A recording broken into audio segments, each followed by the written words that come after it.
You cannot tell me something doesn't feel off. Carrey is a well-known left-handed person. From the classic moves in The Mask to everyday street photos, his left hand has always been his dominant hand. But that night, when he was signing autographs for fans, he used his right hand. His eyes appear to be clear blue. Who do you think was impersonating Jim Carrey at the César Film Awards? Who are you?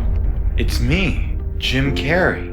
No, you look different. Your eyes are different. You don't even talk the same. But here's what nobody is connecting. There are people in this world who are allowed to be famous. And then there are people who become famous on their own terms, who climb so high, get so loud, and see so much that the people at the very top of this industry decide they've seen too much. Jim Carrey was the second kind. Think about what this man was. Not just a comedian, not just a box office draw. He was a force, uncontrollable, unpredictable, the kind of person you genuinely could not script or contain. And for a long time, Hollywood loved that about him. They made billions off that energy. They handed him the keys to some of the biggest films ever made and watched him make them legendary. But somewhere along the way, Jim Carrey stopped playing the game. He started saying things that made rooms go quiet, things that made powerful people shift in their seats. He started pointing at the machinery behind the curtain, the invisible structure that decides who eats and who starves in this industry. And he didn't just point at it quietly, he screamed about it, on camera, in front of millions. And that is when everything changed. Because the moment you become a threat to something that powerful, you don't just lose your career. You don't just get blacklisted or quietly pushed out. No, what happens to you is something much more disturbing, something that most people aren't ready to accept, something that once you see it, you cannot unsee. Jim Carrey didn't fade away. Jim Carrey was replaced. Now, before you click off, stay with me, because this isn't just speculation pulled from thin air. There is a documented, visible, undeniable pattern of changes in this man that has been growing for years. And when you stack all of it together, the physical shifts, the personality transformation, the career silence, the timing, it stops looking like coincidence and starts looking like something far more calculated. Let's go back to the beginning, because to understand what was taken from Jim Carrey, you have to understand what he was risking in the first place. This man had everything. 50 films, 2 Golden Globes, a career that spanned decades and crossed every genre imaginable. He was untouchable, or so it seemed. But even at the height of his power, Jim Carrey was making enemies. Not the kind of enemies you make by being difficult on set. The kind of enemies you make when you start telling the truth about who actually runs this industry. He wasn't whispering it either. He was broadcasting. Tonight, to blow the lid off it, to be the whistleblower. I'm sick and tired of the secrets and the lies. It is the secret symbol of the Illuminati, and you're a part of it. That moment right there, that was not a bit. That was not a punchline. People in that room, people who knew exactly what he was referencing, heard every single word. And according to multiple accounts from people who claimed to be in that studio audience that night, the laughter you hear in the broadcast, it wasn't real. It was added in post-production, because in that room, nobody was laughing. Think about that. The network added a laugh track over a man exposing a secret society on live television. If that doesn't tell you everything about how deep this control runs, nothing will. Now here is what Jim Carrey was actually talking about, and this is where it gets heavy, because what he was saying wasn't random conspiracy ranting. It was specific, it was layered, and piece by piece, real-world events have been confirming it. For years, Carrey had been pointing at a system, a network of elites operating within Hollywood and government that wasn't just corrupt in the normal, boring financial sense. He was alleging something far darker: rituals, sacrifice, the consumption of human beings, the harvesting of something extracted from terror itself. They love the taste of human flesh and they drink human blood. Roseanne Barr, another person who was called insane, another person who was publicly destroyed. But listen to what she's actually saying, and then ask yourself, why would a woman with everything to lose go on camera and say that? What does she gain from that? Nothing. What does she lose? Everything. And she said it anyway. She wasn't alone. Model Gabriella Rico appeared in a video taken in 2009, frantically describing what she witnessed at an elite party connected to Jeffrey Epstein. She described celebrities and politicians consuming human flesh. She said it on camera. She was terrified. And then she disappeared. Her whereabouts remain unknown to this day. The video was buried by mainstream media for over a decade until people dug it back up after the Epstein files dropped. And then there is the adrenochrome connection, which has been called a conspiracy theory for years, until the Epstein files were released, because buried in those files was an email that read, and listen carefully. All you need is a blood transfusion from the pack, and you reverse aging. Adrenochrome is a real compound. It is produced in the human body during extreme fear responses, fight or flight. The children connected to Epstein's network were unquestionably put into states of extreme terror. And now we have an email in the Epstein files explicitly referencing blood transfusions for reversing aging, connected to a doctor at USC, connected to a medical institute funded by the new owner of TikTok, connected to a television show featuring Ashton Kutcher and Oprah Winfrey. You connect those dots yourself. Jim Carrey was talking about all of this. He was naming the system. He was pointing at the structure. And the man who was once Hollywood's golden boy, the most sought-after comedian on the planet, suddenly found himself with no roles, no talk show appearances, no industry access. Overnight. Well, I'm retiring. Yeah, probably. Are you being serious or are you screwing with me? I'm being fairly serious. Yeah. Depends if the angels bring some sort of, script that's, written in gold ink that says to me that it's going to be really important for people to see. I might continue down the road, but I'm taking a break.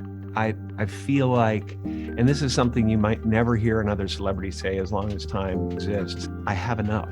I've done enough. I am enough. That is what a man sounds like when he has been broken, not at peace. Broken. Because the Jim Carrey who spent 30 years fighting, performing, exposing, that man does not quietly retire to paint pictures. That man goes down swinging. Unless something happened to him that changed everything. And we believe something did. Here is where we need to slow down and look at something very carefully. Because the most disturbing part of this entire story isn't what Jim Carrey said. It's what happened to the man who said it. People who have followed Jim Carrey for decades, not casually, but obsessively, the way fans track every interview, every appearance, every candid moment, started noticing something deeply wrong. And it wasn't one thing, it was everything, at once. Everyone keeps saying he got a facelift, but his facial expressions are literally what made him famous. Why would he mess with the one thing that made him him? Think about that question for a second. Jim Carrey's face was his instrument. His rubbery, elastic, completely unhinged expressions were the foundation of his entire career. The Mask, Ace Ventura, the Cable Guy. That face was irreplaceable. So why would any sane person surgically alter the one physical feature that made them a legend? Unless it wasn't a choice. And it doesn't stop at the face. Even his voice sounds calmer and more restrained. Now listen, I'm not saying anything for sure, but if you have watched him for years, you know what I'm talking about. You cannot tell me something doesn't feel off. This is not aging. People age. People mellow. But Jim Carrey didn't mellow. He evaporated. The sarcasm, the chaos, the willingness to look directly at power and call it out on live television. Gone. Completely and totally gone. And then there is the hand. Jim Carrey is a well-known left-handed person. From the classic moves in The Mask to everyday street photos, his left hand has always been his dominant hand. But that night, when he was signing autographs for fans, he used his right hand. You do not switch your dominant hand. That is not something that happens. Not from aging, not from surgery, not from a personality shift. Your dominant hand is hardwired into your neurology from childhood. The only way that changes is if the person holding the pen is not the same person who has been holding the pen for 60 years. And the eyes. Jim Carrey's deep brown eyes are one of Hollywood's trademarks, and countless close-up shots have captured their color. However, in the TV footage that night, when the camera zoomed in, his eyes appear to be clear blue.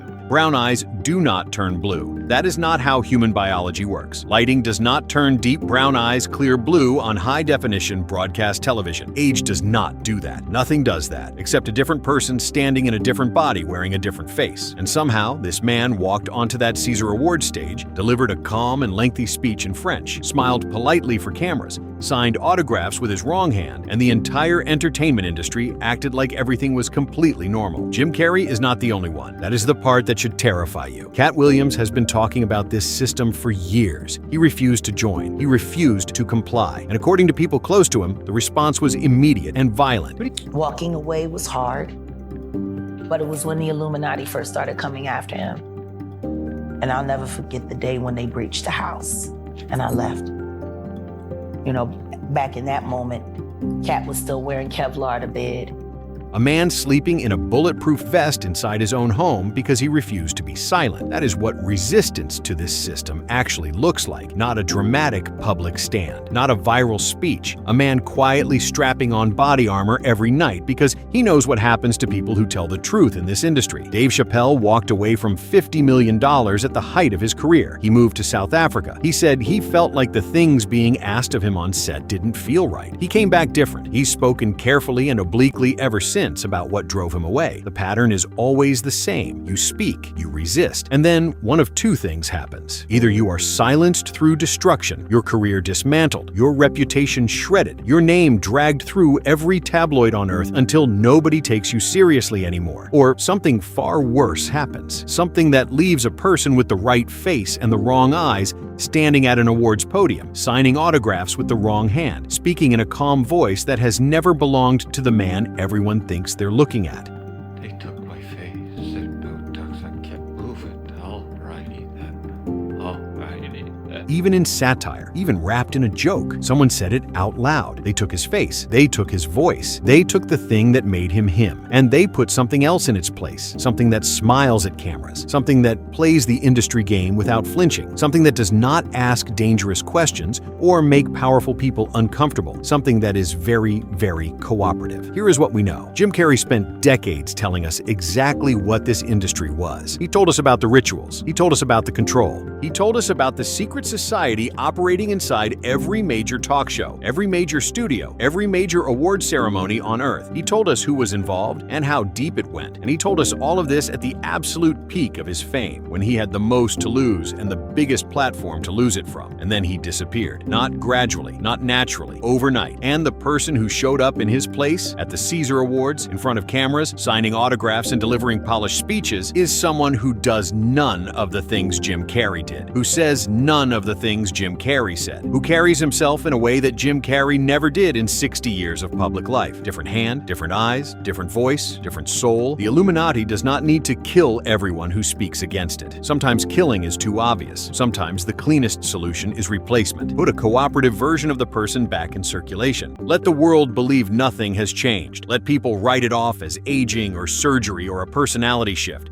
and hope that nobody looks close enough to notice the hand. The Illuminati is real, and Hollywood is lying to you, trying to distract you from the world's actual problem. Even in a scripted parody, the truth bleeds through, because the people writing these jokes, the people putting these ideas into comedy and satire and viral skits, they know something. They have seen something, and they are telling you the only way they safely can, through a punchline. The question is whether you're laughing at the joke or finally hearing what's underneath it. Jim Carrey tried to tell us. And whatever they did to him, whatever the real cost was of standing up and pointing directly at the machine that runs this entire industry, we are looking at the result of it right now. Every time we see that man smile calmly at a camera with blue eyes and a still face and a pen in the wrong hand, that is the price of truth in Hollywood. And somewhere out there, the real Jim Carrey, whoever and wherever he is, already paid it in full.